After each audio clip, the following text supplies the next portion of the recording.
For more on mental health in America, I'm joined by Kimberly Britt, Executive Director of Anchor International, a Christian organization aimed at helping people struggling with their mental health today.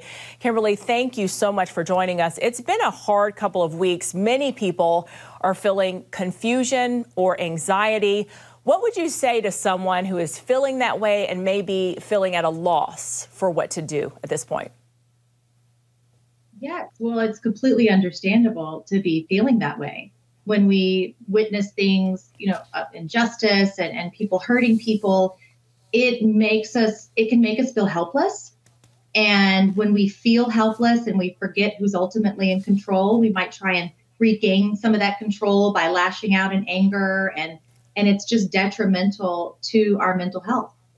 And that's why community is so important. And that's what we do at Anchor International. We bring people together in prepared community and prepared spaces where people can have conversations about really difficult things that they're going through, so that they can journey through anything that life throws at them together. Because it's so important to have, good, healthy community around you and relationships and connection to remind you of truth, in times like this, or whatever you're going through, to remind us who's ultimately in control, and to also keep you anchored and grounded in things that we can do to improve our well-being, if that's what we need, and also to just have those things in place so that when things happen, we are anchored in community.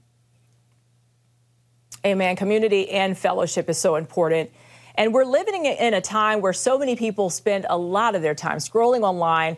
And with social media, it's hard to avoid seeing things that can be harmful, Kimberly. So whether it's hateful comments with acts of violence, things just pop up all the time on our timeline. So how do we gauge when to close that laptop or put our phone down to protect your mental health? Oh, my goodness. I'd say don't even open it. I'm kidding. It's hard to avoid it, right? I am a pretty big proponent for staying off social media as much as possible. I know it's great for keeping in touch with people long distances. I've used it myself, with kids and grandparents and all of that. But there's just so much out there that I don't think we were designed to see. And we weren't designed to see 24 hours a day. We weren't designed to know all the horrible things that go on around the world. I mean, there have always been atrocious things happening, but we weren't meant to always know about that 24/7, and that filling our brain, it really is detrimental to our mental health. So I would say limit screen time as much as you can, especially before going to bed, and just staying away from things that would, I'd say the word trigger, but just really upset you, because it does feed this sense of helplessness when we can't do anything about it. And the helplessness can feed a victim identity, and that produces anger. And the feeling of anger, it's not a bad thing. There is the righteous anger, but it's what we do with that. And we respond out of anger instead of responding as Christ would want us to respond, with love and forgiveness and with praise. Great answers there. How can we spot someone in our life who may need help?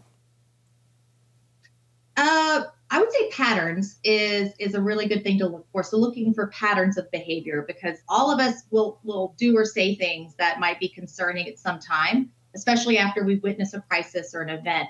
But when there's a pattern of concerning behavior, isolation, social isolation is a really big one. Changes in mood, changes in daily habits like grooming or sleep or eating habits. When it's gone on for some time, like I said, when you've been through a crisis or you've been through a really awful event, it's okay to have these kind of responses or mood changes. But when it goes on, I'd say, for a few weeks, even a month or longer, then that's probably time to try and get somebody some help. All right, closing that laptop and putting the phone down. Kimberly, thank you so much for your insights. Thank you.